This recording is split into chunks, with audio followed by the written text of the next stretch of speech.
Shalom and welcome.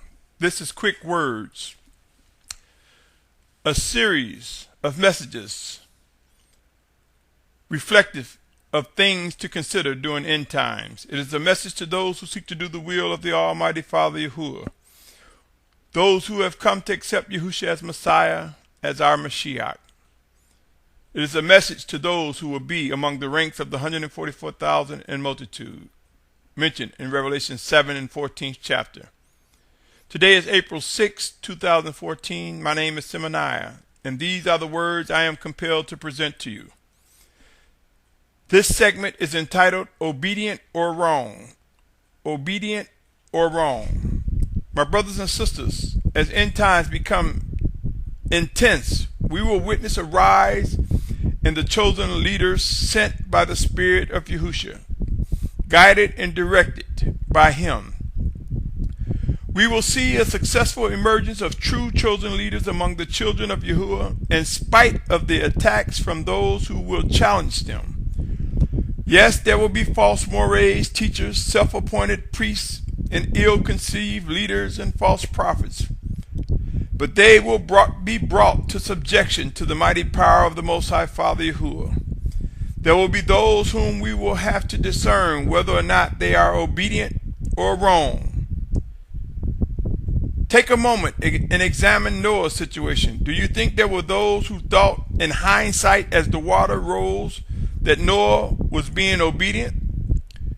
Do you think there were others probably cursing Noah for leaving them behind who thought he was wrong? I am compelled to believe both occurred. And what about Eliyahu or Elijah?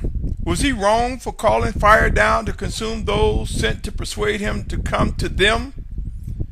Did Eliyahu or Elijah demonstrate out of obedience to the Most High Father Yahuah that no man or army takes priority over the guiding power and direction from the Most High Father Yahuah?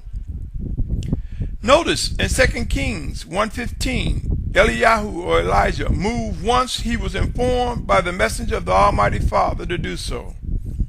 Allow me to share these scriptures with you, my brothers and sisters. Genesis 7th chapter, verses 5, 6, and 7. And Noah did according to all that Yahuah commanded him. And now Noah was 600 years old when the flood waters was on the earth, and Noah and his sons and wife went into the ark because of the waters of the flood. This is a demonstration of obedience, my brothers and sisters. But to those who were left behind, I am compelled to believe there were those in the ranks who probably said Noah was wrong. He shouldn't have done this. He shouldn't have did it that way. Genesis 19:15 through 17. And when the morning dawned, the messengers urged Lot to hurry, saying, "Get up, take your wife and your 2 daughters who are here, lest you be consumed in the punishment of the city." And while he lorded, the men took hold of his hand and his wife's hand and the hands of his 2 daughters, Yahuah having compassion on him, and they brought him out and set him outside the city.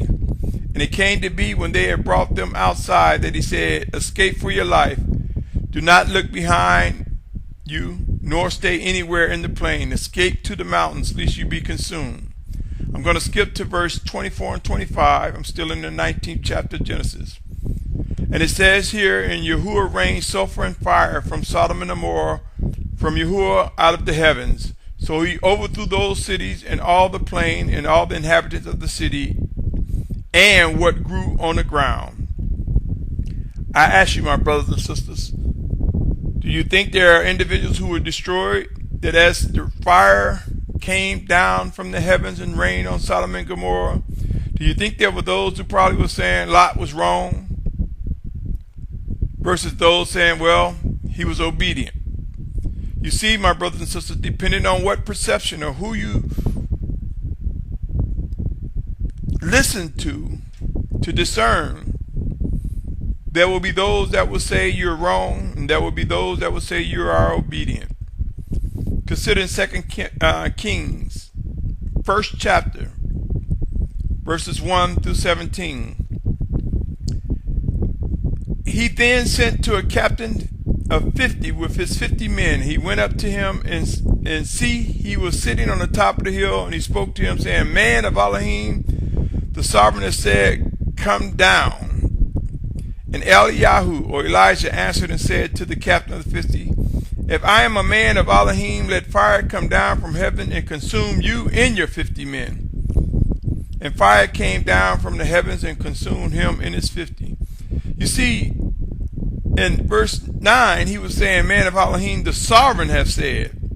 So this 50 group, they was there serving their sovereign, or their king, as some may know. But there's one who's almighty, who had directed Elijah to be where he was.